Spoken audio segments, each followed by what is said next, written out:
नमस्कार दोस्तों, मुफ्त के उपचार चैनल में आपका स्वागत है।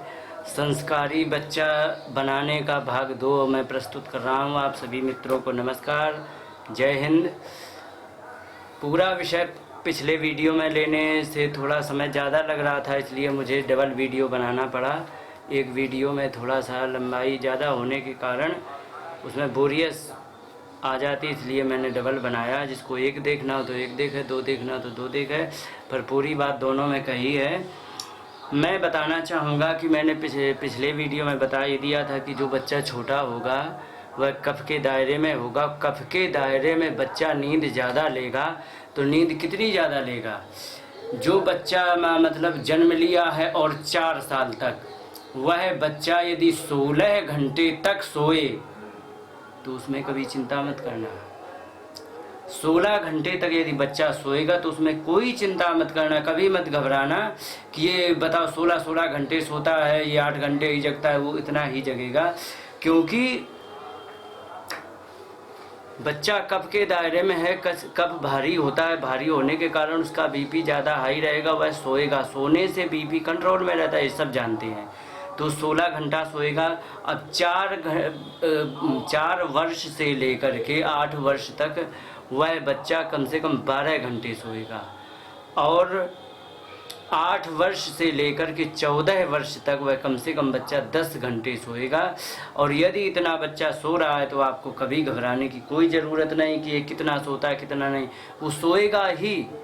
अगर जो उसको नींद पूरी लेने देंगे तो मैं एक बात और बता दूं, गारंटी से मैं नहीं कह रहा हूँ, ये सारे आयुर्वेद आचार्य जैसे सुश्रुत हैं, चरक हैं, और ये क्या क्या वाघभट्ट हैं, इन्होंने कहा है कि यदि बच्चा सो लेगा, उसकी नींद अच्छी हो जाएगी, तो उसका कम कफ सम में रहेगा। और सम में जब कफ रहेगा तो वह हमेशा सदाचारी होगा, और जब कफ सम में हो जाएगा तो आप जो भी कहेंगे वो तुरंत मान लेगा। आप जो आज्ञा करेंगे वह तुरंत मान लेगा। इसलिए उसको सोने से कभी दखल ना दें, और ज़बरदस्ती उसको पढ़ाने का प्रयास ना करें। ज़बरदस्ती कैसे पढ़ाएं बच्चे को, मैं ये नहीं कह रहा हूँ, सभी कहते, मनु जी कहते हैं, लालयेत 5 वर्षाणि 10 वर्षाणि ताड़येत प्राप्ति 16 वर्षे पुत्रम मित्रवदाचरेत। 5 वर्ष तक लालन करना ही चाहिए, ये बात पक्की है। एक बहुत महत्वपूर्ण विषय को मैं ले रहा हूँ, थोड़ा अलग मनुस्मृति का है।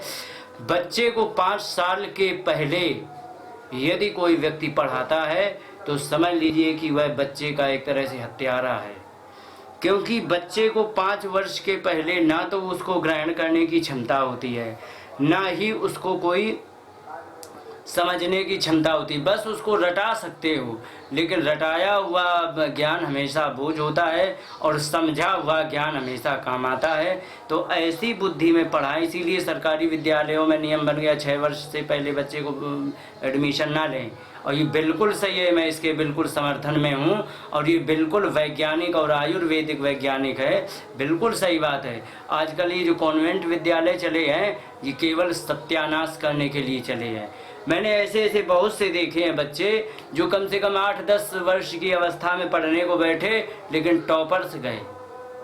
अपनी बात कहे तो अपनी, तो मैंने बहुत से ऐसे देखे हैं जो कोई 18 साल में पढ़ने के लिए बैठे, लेकिन अंत में टॉपर्स गए। कारण ये है कि जिस चीज़ को समझना है, समझने के लिए बुद्धि चाहिए होती है, और वो बुद्धि हमारे पास है तो तुरंत समझ में आ जाएगी। लेकिन बहुत सा विषय ऐसा होता है, मैंने खुद ऐसा देखा है कि जो विषय हमें समझ में नहीं आ रहा, लेकिन रट करके हमें लिखना है तो रटना पड़ा। अब रटा हुआ ज्ञान कभी भी दिमाग पे बैठ नहीं सकता है। मान लीजिए हम जोर डाल के रट भी लेंगे तो रटा हुआ ज्ञान एग्जामिनेशन में लिखने के बाद मुझे कुछ पता नहीं रहेगा, क्योंकि उसकी हमें ज़रूरत नहीं पड़ी, क्योंकि वो हमारे दिमाग पे नहीं बैठा है। तो इसलिए रटा हुआ ज्ञान कभी ना तो काम आता है और ना ही दिमाग पे रहता है।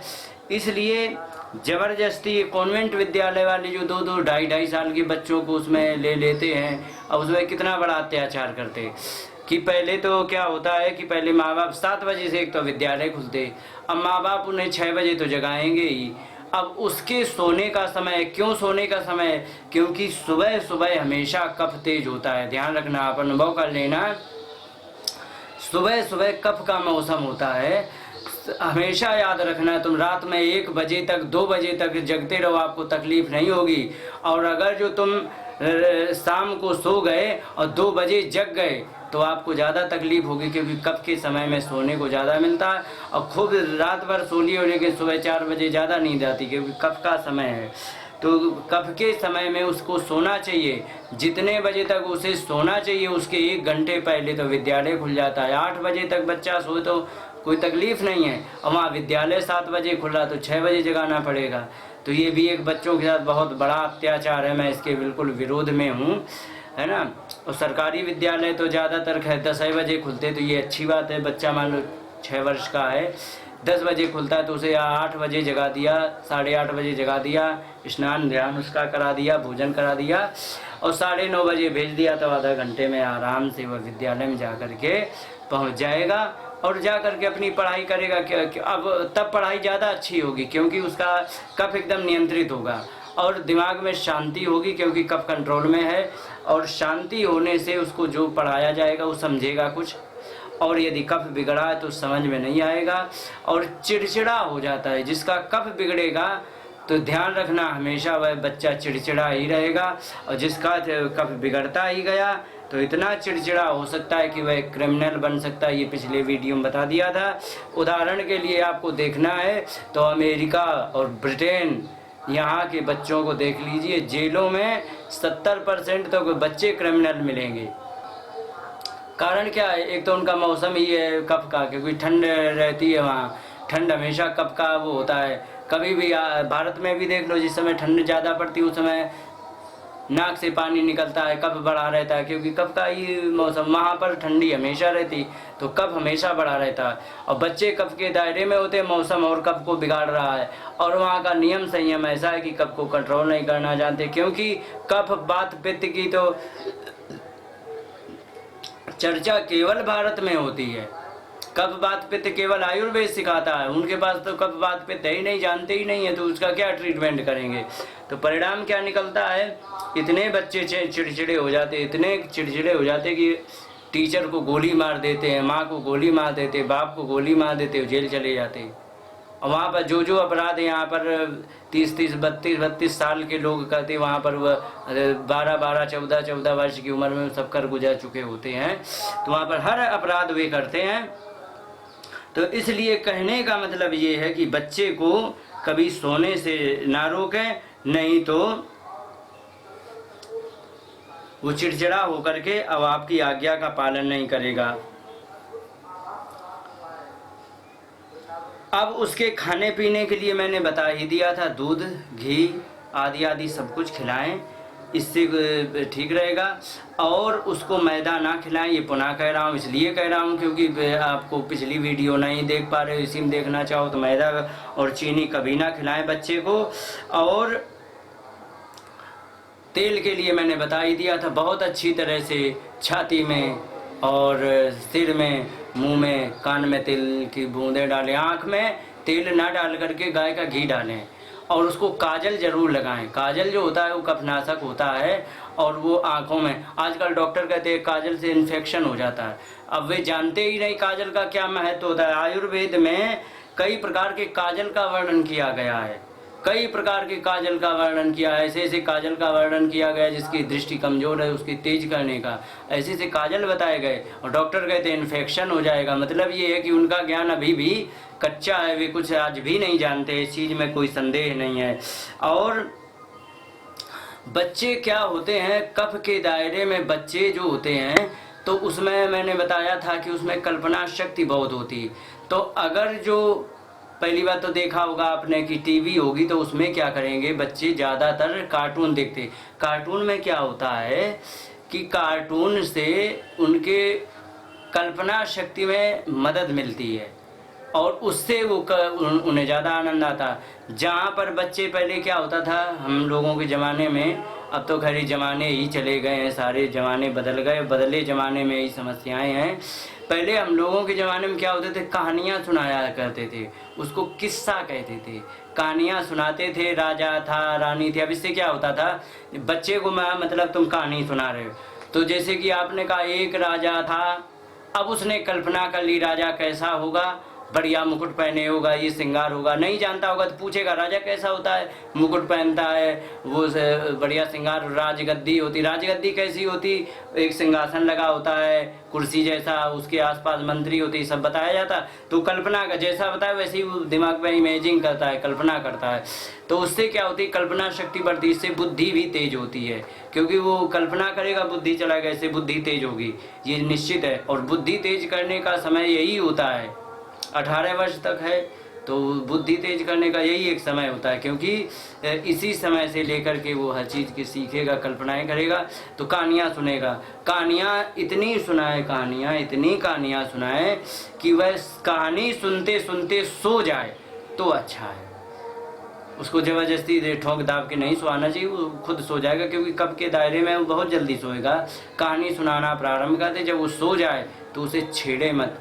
मैंने ऐसे ऐसे लोगों को देखा है, बच्चे छोटे छोटे हैं, मेरे आंखों के सामने गुजरा, मुझे बड़ा कष्ट हुआ।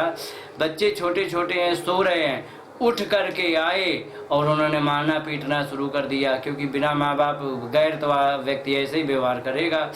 तो उन्होंने मार पीट करना शुरू कर दिया। बेचारा उठा जैसे तैसे रोते हुए बिलबिलाते उठ के चला गया।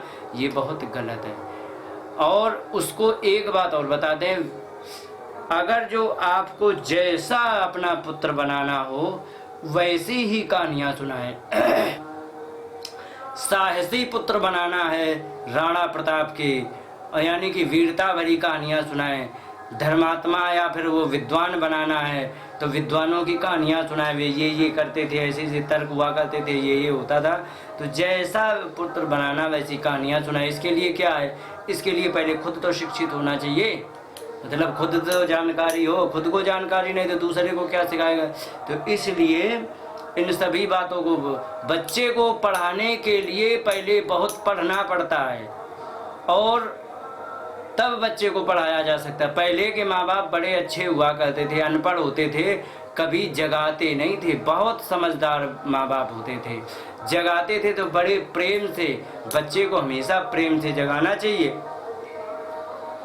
झकझोर के कभी नहीं जगाना चाहिए। मैंने बताया ना, कब के दायरे में उसके मन में अच्छाई और बुराई बहुत जल्दी बैठती है। अक्सर देख लेना, बच्चे को जो भी व्यक्ति प्रेम करेगा उसी से आकर्षित हो जाएगा, क्योंकि कब के दायरे में बच्चा जो होगा उसको प्रेम बहुत पसंद होता है, प्रेम की ही तरफ वह झुक जाएगा और प्रेम की ही तरफ वह चला जाएगा। इसलिए कहने का मतलब ये हमेशा उससे प्रेम से आए। यदि बच्चा गलती भी कर दे तो मार पीट के नहीं, उसको प्रेम से समझाएं और तरीके से समझाएं, ताकि वो तुम्हारी बात को समझे और उसे बुरा भी ना लगे, क्योंकि बच्चे को समझाना बड़ा कठिन काम होता है। और ऐसे समझाएं कि वो तुम्हारी बात को हमेशा माने। अब डर से यदि बच्चा मान रहा है तो ध्यान रखना कि वो आपके मन में उसके गांठ बैठ रही है, और अगर जो प्रेम से बच्चा मान रहा है तो फिर उसको कोई दिक्कत नहीं होगी, है ना। इसलिए इस प्रकार से बच्चे का पालन करें। प्रयास बहुत कुछ किया मैंने, लेकिन फिर भी संक्षेप में रहा मैं। अब इन्हीं शब्दों के साथ अपनी बात को विराम देते हुए सभी मित्रों को नमस्कार, जय हिंद। इसलिए बच्चे को अच्छी तरह पालें ताकि आपका बच्चा देश का प्रधानमंत्री और राष्ट्रपति ही बनने वाला है, क्योंकि कोई अमेरिका से राष्ट्रपति और प्रधानमंत्री बनने नहीं आएंगे। तो ऐसा बनाए जो देश को आगे ले जाए। हमारे मोदी जी को देख लीजिए, कितने संस्कारी हैं, एक झाड़ू पोछा करने वाली माँ के बच्चे हैं, और उन्होंने गरीबी में रहे तो गरीबों का दर्द समझा, आज गरीबों के मसीहा बने हुए हैं।